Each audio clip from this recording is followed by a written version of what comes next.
많은 성도님들이 은사에 대해서 오해를 할 때가 있습니다. 특히 많이 오해하는 것을 세 가지로 한번 정리해 보았습니다.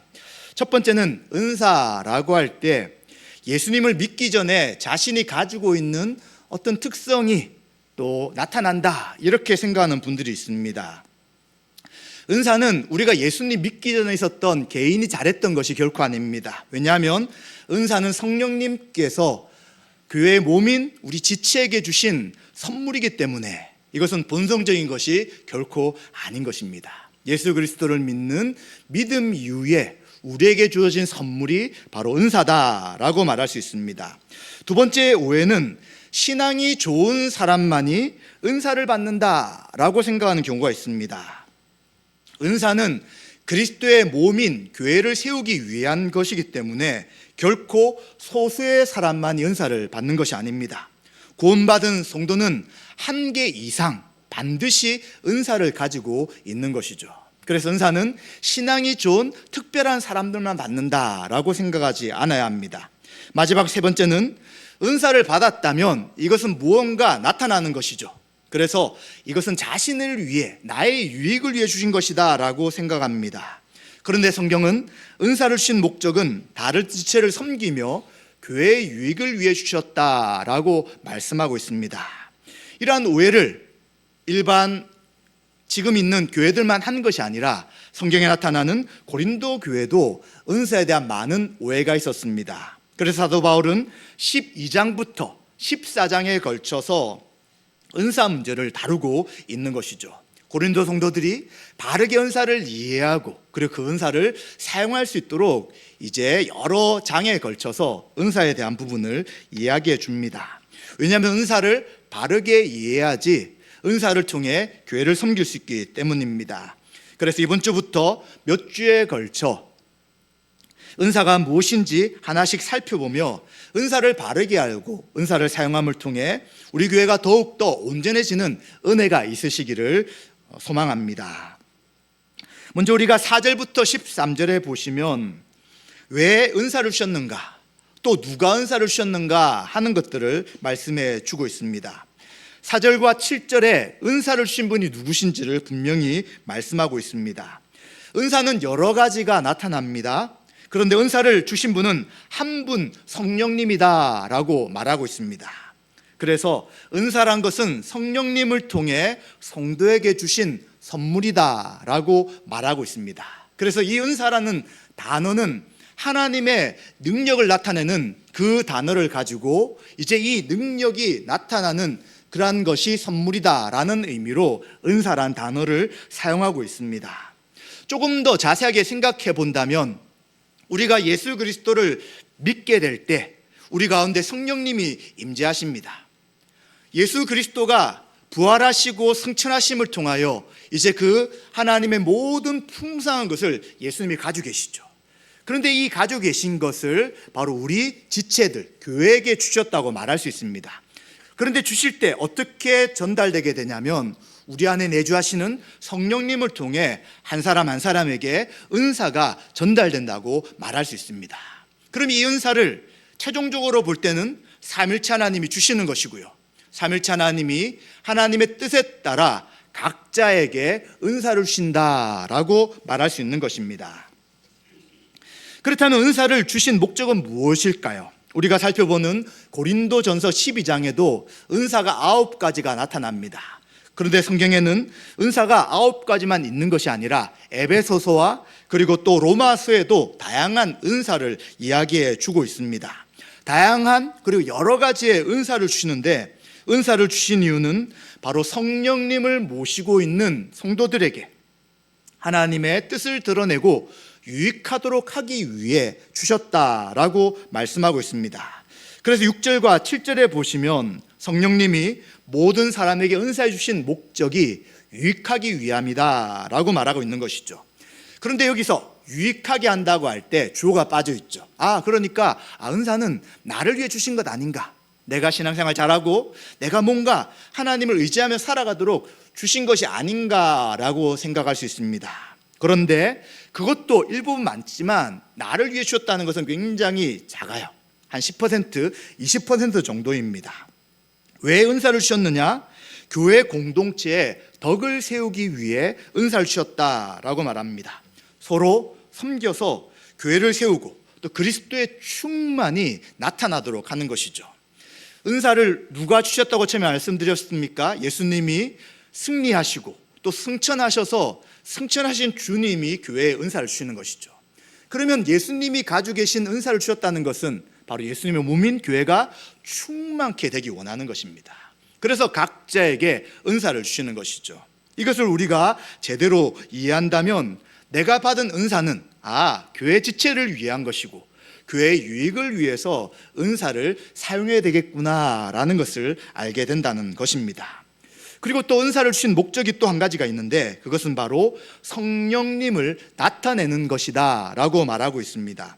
성령님은 자신이 주시는 그리스도의 것을 통하여 주시는 이 은사를 통해서 자신을 드러냅니다. 어떤 이야기입니까? 바로 은사라는 것은 성령님이 지금 우리 가운데 함께 하시고요, 그리고 성령님이 활동하신다는 것을 보여주는 외적 표지가 되는 것이죠. 처음에 말씀드린 것처럼 우리에게 본성적으로 있는 것이 아니에요. 예수를 믿고 나서 우리에게 주어진 것이기 때문에 은사를 받게 되면 어떻게 생각하게 되냐면 하나님이 지금 성령님을 통해 나와 함께 하시는구나, 또 성령님이 지금 역사하셔서 우리 교회 가운데 은사를 부어주셨구나 라는 것을 알게 된다는 것입니다. 그래서 만약 우리 개개인에게 또 우리 교회 가운데 은사가 나타난다면 이것은 성령님의 역사다, 하나님이 살아계셔서 부어주시는 선물이다 라고 이해할 수 있다는 것입니다. 그렇다면 이제 좀 은사에 대해서 구체적으로 살펴보도록 하겠습니다. 8절부터 11절까지 지금 고린도전서에는 9가지 은사가 나타납니다. 3가지 항목으로 좀 묶어서 살펴보겠습니다. 첫 번째 항목은 지혜와 지식의 은사입니다. 지금 8절에 보시면 지혜와 지식이 어떤 말씀과 어떤 단어와 연결됩니까? 네, 바로 말씀과 연결됩니다. 지식의 말씀, 지혜의 말씀이라고 이야기하죠. 일반적으로 지식이 무엇입니까? 아는 것이 지식입니다. 지혜는요, 아는 지식을 실제 삶에서 적용하고 그 말씀, 그 아는 것들이 실천되는 것을 지혜라고 이야기합니다. 비슷하게 이해할 수 있습니다. 성경 말씀에 대해 더 깊은 이해와 통찰을 주시는 것이 바로 지혜와 지식의 은사라고 이야기할 수 있습니다. 교회에 적용하고 행해야 할 실천적인 교훈을 제시하는 능력이라고 할 수 있는 것이죠. 우리가 성경을 이해하되 성경을 읽고 설교를 들을 때 잘 이해하고 알게 되는 것이 바로 지식의 말씀이라고 이해할 수 있고요, 이 지식의 말씀을 이해했다면 어떻게 합니까? 그 말씀대로 실제 살아가야 되는 것이죠. 말씀을 아는 것으로 그치는 것이 아니라 그 말씀이 삶에 교회적으로 살아갈 때 적용되게 되는 것이 지혜의 말씀이라고 할 수 있습니다. 그래서 지식과 지혜의 말씀은 교회 가운데 참 중요한 말씀입니다. 그래서 고린도 교회도 이 지식과 지혜의 말씀이 굉장히 많았습니다. 그런데 문제는 무엇입니까? 세상에서 지식이 굉장히 높고 또 지식을 지혜롭게 살아가는 것이 높은 것을 생각하고 존경받는 것을 생각하고 그것을 가지고 교회에 적용해버린 거예요. 그래서 지식과 지혜의 말씀이 풍성했음에도 불구하고 이들은 어떻게 하냐? 내가 잘났다, 내가 더 신앙이 좋아, 이런 은사가 많아, 이렇게 하면서 서로 분열과 다툼이 일어났기 때문에 고린도 성도는 은사의 제대로 된 의미를 몰랐기에 그 은사를 통해 삶에 바르게, 신앙에 바르게 적용하지 못했던 것이죠. 또 두 번째 항목은 믿음의 은사와 병 고치는 은사와 능력 행함의 은사입니다. 이러한 것은 좀 눈에 보이는 은사라고 이야기할 수 있습니다. 믿음의 은사는 예수님을 믿는 그 믿음을 말하지 않습니다. 이 은사는 믿는 사람들 가운데, 믿음의 백성들 가운데 특별히 하나님을 의지하고 하나님 주실 복을 기대하는 신뢰라고 이야기할 수 있습니다. 구약의 예를 들어본다면 여호수아와 갈렙이 믿음의 은사가 있었다라고 말할 수 있습니다. 12명의 정탐꾼 가운데 10명이 가나안 땅을 정탐합니다. 좋은 것, 풍성한 과일이 많다는 것을 알았지만 또 그들이 직접 대한 큰 벽은 바로 거인들이었습니다. 거인과 같이 강한 그 땅에 살고 있는 민족으로 인해서 우리는 저들에게 다 사로잡히는 메뚜기 같은 존재다라고 10명이 생각합니다. 그런데 2명, 여호사와 갈렙은 어떻게 생각하냐면 이들은 우리의 밥이다라고 생각했습니다. 무슨 차이입니까?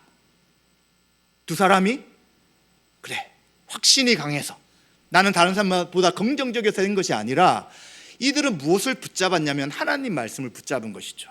하나님이 약속의 땅을 가나안 땅으로 주시겠다. 그리고 그곳에 있는 모든 가나안 족속을 다 쫓아내라 라고 하신 그 약속을 신뢰하고 그 믿음이 나타난 것이죠. 마찬가지입니다. 우리도 믿음의 은사는 내가 긍정적이고 내가 무엇인가를 잘 생각하기 때문에가 아니라 하나님께서 말씀을 들을 때 확신을 주시는 것이죠. 교회가 어렵고 힘들고 많은 사람이 불가능하다라고 말하지만 그것을 믿음으로 눈으로 바라볼 때 된다고 보는 거예요. 그래서 그 일들을 함께 진행시켜 나가고 성도를 격려하고 세우는 일을 하게 되는 것입니다. 그래서 이 믿음의 은사는 많은 사람들이 가질 수 있지만 특히 교회 지도자들, 목회자와 장로님들이 믿음의 은사를 가지고 있다면 교회 방향과 또 막힌 일들 속에서 그 일들을 뚫고 지나갈 수 있는 그러한 힘을 얻을 수 있는 은사가 믿음의 은사다라고 말할 수 있습니다. 병 고치는 은사는 우리 모두가 다 아는 것처럼 병원에 가지 않고 또 특별한 치료를 받지 않음에도 불구하고 아니면 병원에서는 불가능하다라고 이야기하는데 이제 하나님께서 은혜를 주셔서 낫게 되는 그러한 역사가 병고침의 은사라고 할 수 있습니다.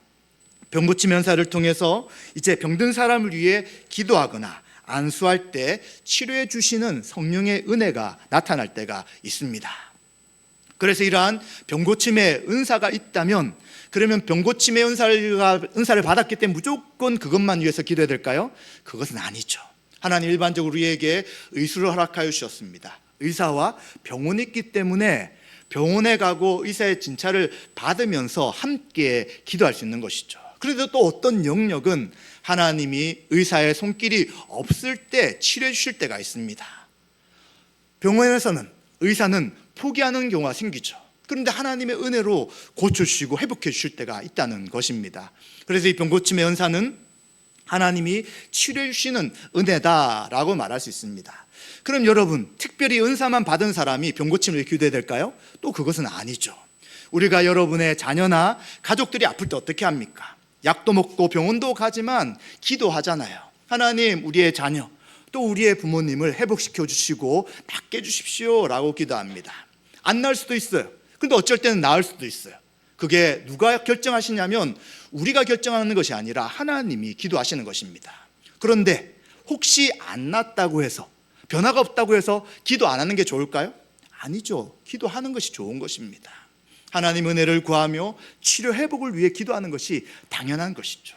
하나님의 은혜가 있다면 그 기도에 응답하셔서 바로 낫게 하실 때도 있고요. 또 아니면 하나님의 다른 계획이 있다면 기도했지만 안 나을 수도 있는 것입니다. 그런데 우리는 분명히 믿음으로 기도하라고 이야기한다면 우리가 아픈 사람들을 위해서 기도하는 것은 당연하다라고 생각할 수 있습니다. 그리고 또 한 가지는 능력 행함의 은사입니다. 능력 행함은 교회의 유익과 하나님의 영광을 위해 예상을 뛰어넘는 능력이 나타날 때 표현하는 것입니다. 즉 귀신이 쫓겨나는 축사의 그러한 능력과 또 병 고치는 것들이 포함될 수 있는 것이죠. 이런 은사는 눈에 나타나죠. 사람이 볼 때 안 돼야 될 일인데 하나님의 능력으로 나타나는 일이기 때문에 능력이라고 이야기할 수 있습니다. 이 능력은 또 복음 전할 때도 나타납니다. 아무리 복음을 전하고 아무리 예수님에 대해서 이야기해도 마음이 닫혀 있다가 어느 순간 예수님을 영접하고 받아들이는 일이 생기는 것이 능력인 것이죠. 그래서 우리는 이 능력이라는 것이 눈에 보이는 기적적인 일뿐만 아니라 복음 전하는 일과 또 우리의 많은 신앙생활 가운데 나타나는 성령의 은사다라고 말할 수 있습니다. 그리고 마지막 한 묶음은 예언의 은사와 영들 분별함과 그리고 각종 방언 말함과 방언들 통역함에 대한 은사를 이야기합니다. 예언의 은사는 자꾸 우리가 오해하는 것이 예언이라고 하니까 미래를 예상하고 미래의 어떤 것을 말하는 것이 예언이 아닌가라고 말합니다. 그런데 성경에서는 이 예언이란 것은 선지자들이 예언한다라고 할 때는 하나님의 뜻을 가지고 그 뜻을 그대로 전하는 것을 예언이라고 이야기합니다. 하나님의 뜻을 전하기 때문에 어떤 부분은 미래에 있을 일도 있을 수 있어요. 그러나 기본적인 예언은 하나님의 말씀을 전하는 것이 바로 예언이라고 할 수 있습니다. 성경에 계시된 삼일체 하나님의 구원의 계획과 역사, 또 지역교회, 우리가 속해 있는 교회가 구체적으로 이 말씀을 어떻게 적용할 것인가 라는 것들이 바로 예언의 은사를 통해 증거되는 것이죠. 그리고 또한 영들 분별함의 은사가 있습니다. 하나님의 역사, 성령의 인도하심으로 나타나는 것인가, 아니면 악한 영들로 인해 어떤 일들이 일어나고 있는가를 분별하는 것이죠. 그래서 예언의 은사와 또 영분별의 은사도 교회 지도자에게 주신 은사일 때가 참 많이 있습니다. 특히 목회자는 하나님 말씀을 전해야 합니다. 따라서 예언의 은사를 통해서 하나님 말씀을 잘 가르치고 또 이 말씀이 우리의 삶에 실제 적용될 수 있도록 하는 것은 목회자의 어떤 개인적인 능력을 뛰어넘는 하나님의 은사로 될 때가 많이 있기 때문이죠. 또 영들 분별함도 필요합니다. 어떤 것이 참된 성령 역사인지 아니면 악한 영들의 역사인지 목회자와 또 장로님들이, 교회 지도자들이 그런 은사를 통해 분별한다면 교회의 많은 어려움들을 잘 극복하고 이겨나갈 수 있기 때문인 것이죠.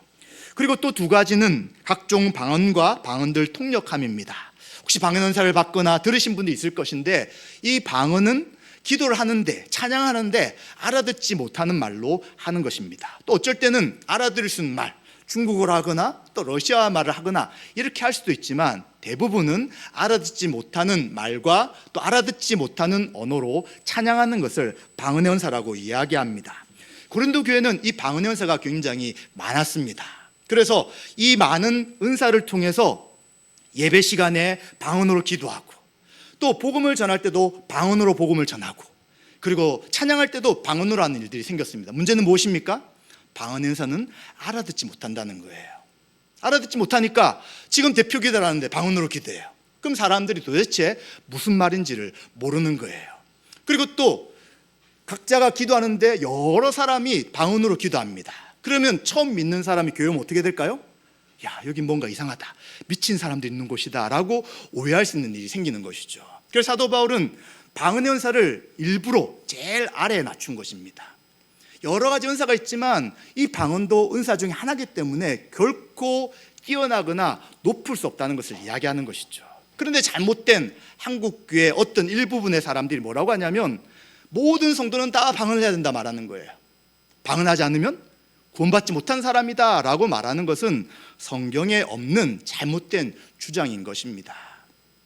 은사가 뭐라고요?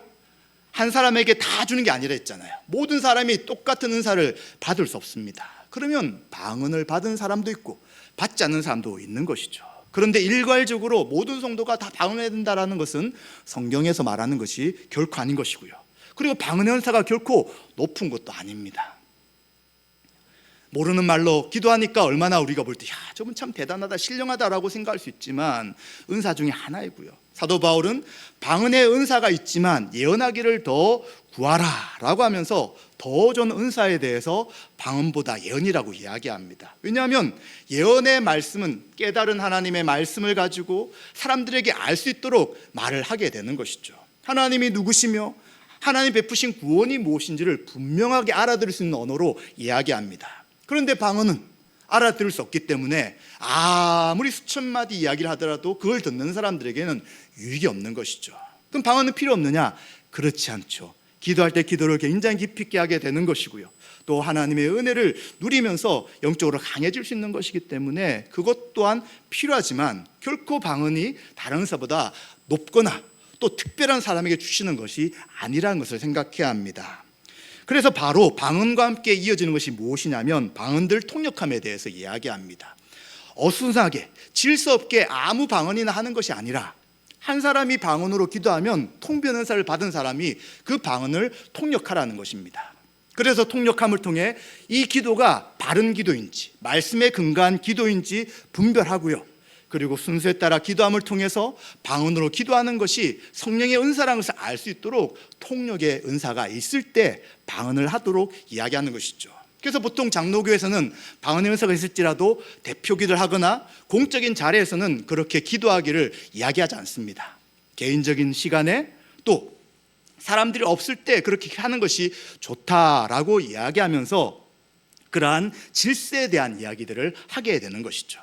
그래서 지금 이렇게 말하는 9가지의 은사는 이 은사만 있는 것이 아니라 성경의 다양한 은사 중에 사도 바울은 9가지 은사를 이야기하면서 이 은사를 통해 탁월한 몇 사람이 받는 것이 아니라 모든 성도, 구원받은 성도는 한 가지 이상의 은사를 통하여 교회와 여러 지체를 섬겨나간다라고 말하고 있는 것입니다. 그래서 우리가 꼭 기억할 것은 우리 믿는 성도 한 사람 한 사람 반드시 한 가지 이상의 은사가 있다는 것입니다. 그리고 받은 은사를 자기를 위해 쓰는 것이 아니라 바로 지체들을 위해, 교회의 유익을 위해 은사를 사용하는 것이 하나님이 기뻐하시는 것이다 라고 말하는 것이죠. 그렇기 때문에 12절과 13절에 교회가 무엇인지를 잘 알아야지 은사를 사용할 수 있다는 것을 이야기해 주는 것입니다. 12절 13절에 교회를 뭐라고 이야기하냐면 교회는 한 몸이다 라고 이야기합니다. 교회를 비유할 때 몸으로 비유하는 것이죠. 이제 여러분 각자가 몸을 가지고 있잖아요. 몸은 하나인데 몸을 구성하는 지체는 몇 가지입니까? 수십 가지가 있잖아요. 손, 발, 코, 입 많이 있습니다. 마찬가지로 그리스도의 몸인 교회는 하나죠. 그런데 그 교회 안에 성도들이 여러 성도들이 있어서 각자 지체 역할을 한다고 이야기해 주는 것입니다. 그래서 한 지체는 뭐를 위해 존재하는 것입니까? 몸을 위해 존재하는 것이고요. 그리고 각 지체는 하나가 아니라 한 몸을 구성하는 일부분이다라고 이해하는 것입니다. 그럼 이렇게 이해하는 교회의 이해가 은사 어떻게 관계됩니까? 은사는 누구를 위해 주셨다고요? 지체 하나를 위해 준 것이 아니라 몸을 바르게 세우기 위해 주신 것이죠. 그리고 이 지체가 받은 은사는 어떻게 해야 되는 것입니까? 몸의 역할을 잘 감당하기 위해 각자가 해야 할 일들을 잘 할 때 이 은사가 바르게 쓰여지는 것입니다. 그래서 우리는 은사를 생각할 때 나의 어떤 신앙을 드러내거나 또 아니면 나의 유익을 위해 주신 것이 아니라 교회 지체와 교회의 유익을 위해 주신 것이다 라는 것들을 잘 기억해야 합니다. 그래서 14절과 20절에 이제 교회는 한 몸에 많은 지체를 가진 것입니다 라고 이야기합니다. 사도 바울은 상상력을 동원해가지고 이제 몸의 각 지체를 의인화시킵니다. 그래서 발에 대한 것과 귀에 대한 이야기를 하죠.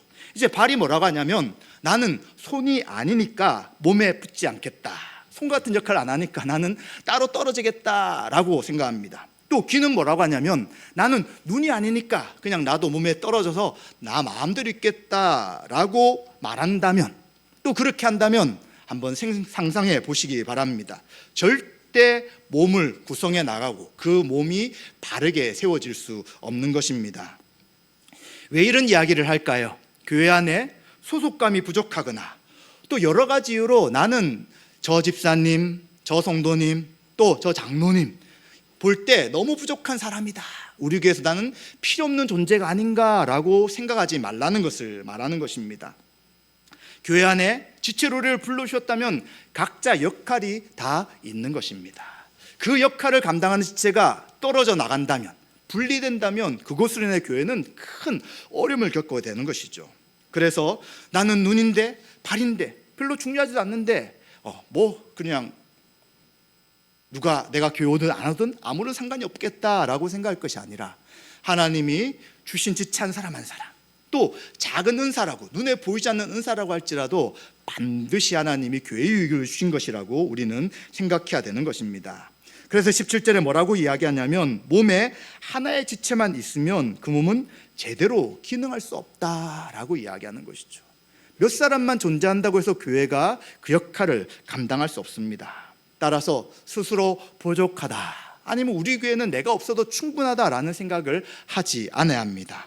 반대로 나는 너무 괜찮은 사람이야, 내가 만약 교회 없다면 우리 교회는 무너질 것이야 라는 생각도 과다는 것입니다. 내가 모든 일을 해야 되고 내가 빠지면 안 된다라는 생각도 은사를 주시는 그 목적을 통해 볼 때는 그렇게 온전한 생각은 아니라는 것이죠.